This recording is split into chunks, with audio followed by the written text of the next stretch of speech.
Okay guys, kumusta po kayo? Ngayon magluluto na naman ako ng paborito kong adobong baboy. Sisimplihan lang natin. So, unahin natin ng mantika.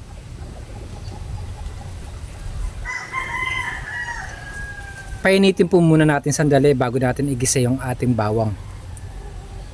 So, pwede na siguro yan. At isasabay ko na rin yung ating laurel.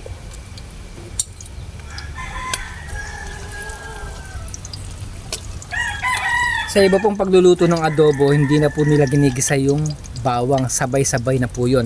Pero sa akin, para mas malasa, kailangan po ginigisa ko yung aking bawang. So hintay lang natin siya mag light brown, tapos po papakita ko sa inyo yung ating susunod na gagawin. So ayan, light brown na po yung ating garlic. I-add na natin yung ating baboy.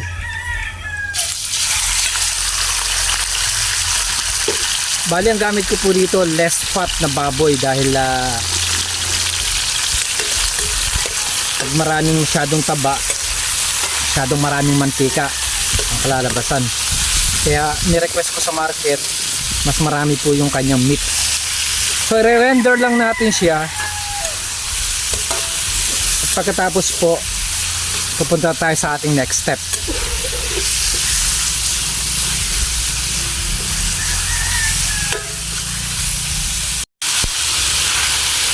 Ayan po, rendered na po yung ating pork. Mag-add tayo ng konting sugar.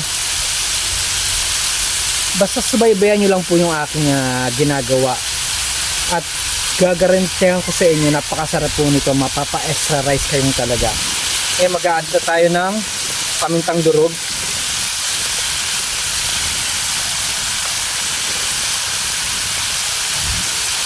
Light soy sauce,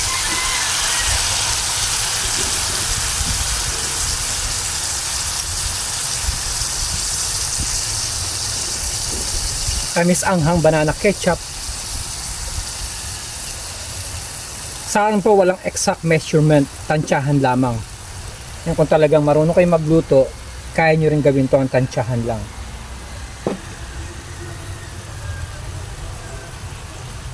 Vinegar,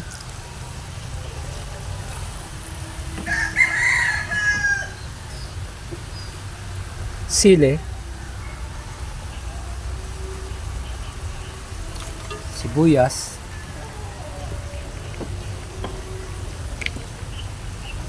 at konting tubig. Hayaan lamang po natin na lumambot yung ating baboy. Pagkatapos po, pag medyo malambot na yung ating baboy, ang sekreto sa masarap na adobo, mag-a-add po tayo ng atay ng baboy. Siya rin po ang nagpapasarap at nagbibigay ng lasa sa ating adobong baboy. So hintay lang natin siyang kumulo at lumambot, at mamaya idadrop na po natin yung ating liver.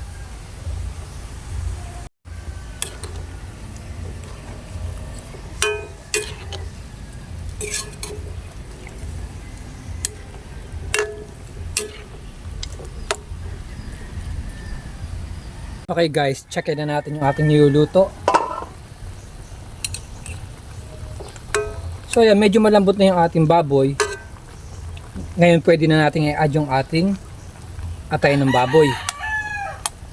Medyo malalaki po yung cut ko. Kung gusto po ninyo, i-slice nyo pa siya ng maliliit para madurog, para sumama siya sa sabaw or sa sauce. So lulutuin ko siya for another 10 minutes.